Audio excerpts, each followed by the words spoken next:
tuturuan po namin kayo kung paano, kung paano natin i-upload yung video po natin. So, kung nakikita nyo po yung ating arrow dito, ayan, i-click nyo lang po ito, pupunta po kayo sa profile ninyo, i-click nyo po ito.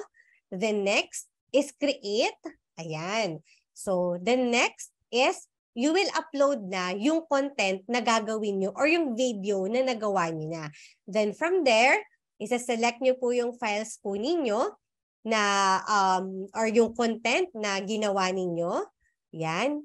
Then, ayan. So, makikita po natin sa video, no? Ayan. So, ilalagay na natin yung title. Kung makikita nyo po dito sa upper part, na-discuss na natin ito kahapon. Then, the next one po is yung description. I-discuss ko po sa inyo kung ano nga ba yung ibig sabihin ng description box sa content po natin na ginagawa tuwing nag-upload po tayo. So, ito, yung description box, ang tinutukoy po dito ay yung paglalarawan o pagde-describe kung ano yung magiging laman o magiging content ng video mo. Yan. Matatagpuan po yan sa ibabang bahagi ng title na ginawa natin kahapon. So, let's say for example, ito po yung title, then ito po yung description box. Yan. So, ano-ano nga ba yung advantage o importance ng paggamit ng description box? Yan po, no? Yan, maganda po yung magiging sessions po natin dito. Dahil ako rin po ay talagang natuto po. Yan. So, wait lang po for a while. So, ang importance nito, makakatulong ito din doon sa mga videos na ina-upload natin para dumami ang viewers natin.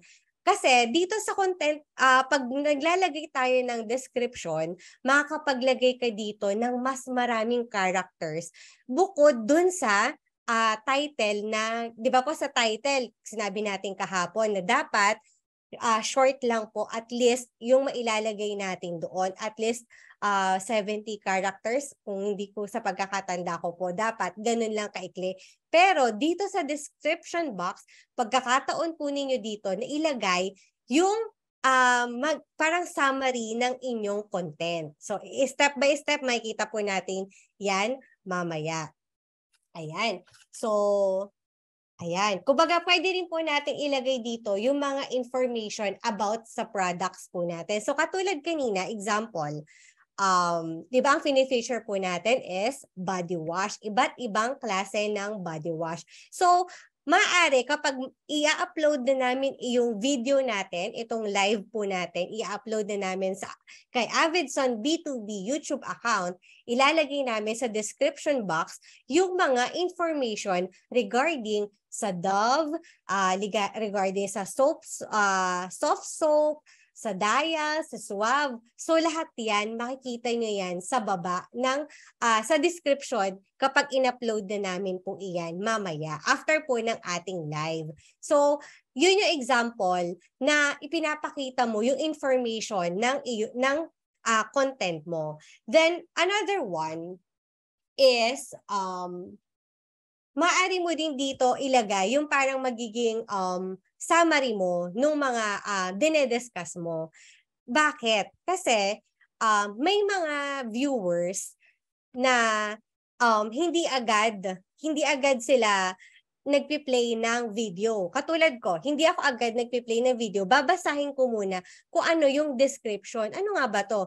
Regarding saan? So, halimbawa po, about nga po dun sa produktong binibenta na, ino-offer po natin na wholesale price US products available here. So, ito yung mga produkto ko, yung mga information ng produkto. So, ako, bilang viewer, magkakaroon ako ng idea, regarding ito sa mga wholesale products na maaari kong pagkakitaan.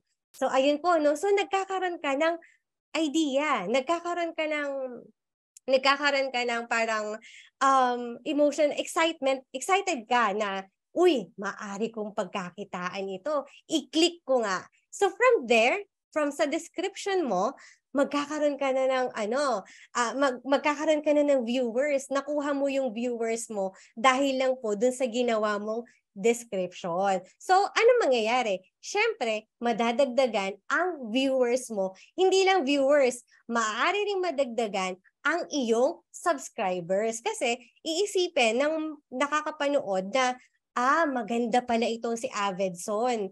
Maganda yung mga dinidiscuss nilang topics na maaaring makatulong na sa additional income, dagdag income ko para sa pamilya ko. Lalong-lalo na po, shout out po sa lahat ng mga OFW, maaari nyo po talaga itong gamiting material, maaari po kayong kumuha kay Avidson, makipag-coordinate po kayo sa amin na makakatulong bilang extra income po ninyo na maaari nyo pong mapagsimulan na negosyo dito sa Philippines para kapag nag-retire na po kayo, meron po kayong dadatnan dito sa Pilipinas. So, ayan po. Let's proceed po, So, next is, ano pa yung maaari mong mailagay sa iyong description box? Yan, maaari mo ding ilagay yung timestamp or yung chapter na tinatawag po sa YouTube. So, let's say, kung nakikita nyo po ito po, itong 0.14 seconds, 19 seconds. So, dyan makikita nyo kung saan siya pumapatak na oras. Kung halimbawa, ayaw nyo naman siyang panoorin ng buo, gusto nyo pumunta agad dun sa products na na kinikater, na gusto nyo agad makita, itatanong lang po yan ng mga viewers sa 14 na oras, sa 14 seconds, pang 14 seconds. Then kung computation naman ang gusto niya, pupunta naman siya sa 19 seconds. 19 minutes or 19 minutes. Ayan. Doon lang niya pupuntahan yung oras. At least nagkakaroon siya ng idea kung ano-ano nga ba yung pagkakasunod-sunod ng discussion mo. Then, the next one is, pwede mo ding mailagay dito yung mga links ng mga ibang YouTube upload content mo. Ayan, katulad nga po, no, dito pinapakita na don't have enough money for capital, watch this video. So, bukod dun sa isang video na pinapakita mo, maaari pa silang magkaroon ng idea na meron ka pang isang upload o meron ka pang isang content na napakagandang pakinggan, na maaring, kumbaga, magkakaroon sila ng interest. Walang puhunan pero posible kang kumita. So, di ba, napaka-interesting nung pamagat niya, nung title niya. So, ayan, pupuntahan na naman ngayon ng viewers mo yung link na yan kapag clinic nila. So, ganyan ka-powerful ang description box. Ano pa yung maaari mong pwedeng mailagay? Pwede mo rin dyan ilagay yung mga links ng iyong mga website. So, katulad po ni Avedson, meron po kami iba't ibang website sa Guam, sa Saipan, dito sa Philippines. Meron din po kaming avidsonbusiness.com. Mamaya ipapakita po namin sa inyo, di ba? Pinapakita naman namin lagi yung mga accounts po namin, mga social media accounts, mga links po ng mga website namin. Yan, ilalagay po namin lahat yan sa description box. So, napaka-powerful talaga ng description box. Ayan, so, huwag niyo lang din pong kakalimutan, syempre, yung mga strong keywords na kailangan gamitin para kapag nag-search ang mga viewers is makikita agad or lalabas agad yung content nyo. So, halimbawa po, nilagay dito, may mga ilan dito or napakadaming mga strong keywords dito na nakikita natin. So, business opportunity, strong ba yun?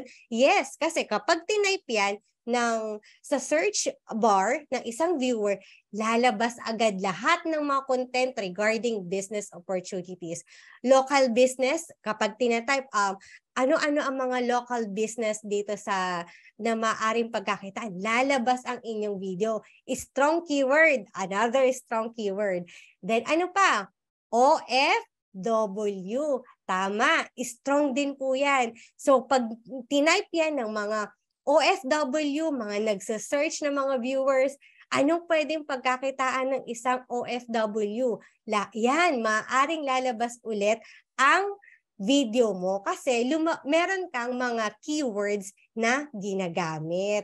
Ayan po, no? So, ayan po yung parang yan po yung maaari nyo ilagay sa inyong mga description box na maaari po talagang makatulong sa negosyo po ninyo. So, ano pa at ano pa? So, let's proceed po sa isang example po natin. Ipapakita ko po sa inyo yung example nung sinasabi po namin na strong keyword. So kung makikita niyo po dito sa ating first line, we are live on YouTube daily discussing business opportunities for local enthusiasts and OFWs. So sa first line, napaka-strong na nga yung katulad ng dinidiscuss natin kanina. Strong na agad yung first line. Kasi mga viewers, hindi naman agad talaga nila ipi-play yung video mo eh. This title muna, then description.